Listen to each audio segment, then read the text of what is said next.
પ્રમુખ ઇબ્રાહિમ રાઈસીના આકસ્મિક મૃત્યુ પછી આજે ઈરાનમાં ચૂંટણી પરિણામો 2-3 દિવસ પછી આવશે।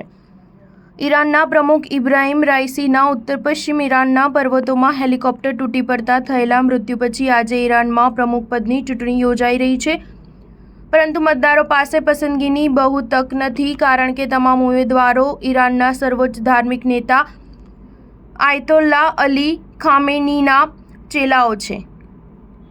પ્રાદેશિક તંગદિલી અને ઇઝરાયેલ સાથે જામી રહેલા યુદ્ધની વચ્ચે યોજાઈ રહેલી આ ચૂંટણીમાં મહિલાઓને મતાધિકાર નથી, તેમજ સુધારાવાદીઓને પણ મતાધિકાર નથી। તે સાથે દેશમાં હતાશાનો પણ માહોલ પ્રવર્તી રહ્યો છે।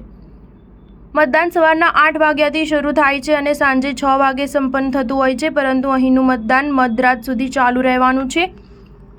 નિરીક્ષકો કહે છે કે મતદાનની ટકાવારી જ ઓછી રહેવા સંભવ છે, કારણ કે યુવા વર્ગ સર્વોચ્ચ ધાર્મિક નેતા આયતોલ્લાની કટ્ટરપંથી જમણેરી નીતિઓથી હતાશ થઈ રહ્યા છે। તેમાં એક તરફ તે પરમાણુ સંયંત્રો રૂપી એટમ બોમ્બ બનાવવા પ્રયત્નો કરે છે, તો બીજી તરફ દેશની આશરે 50% વસ્તી મતદાનથી દૂર રાખે છે।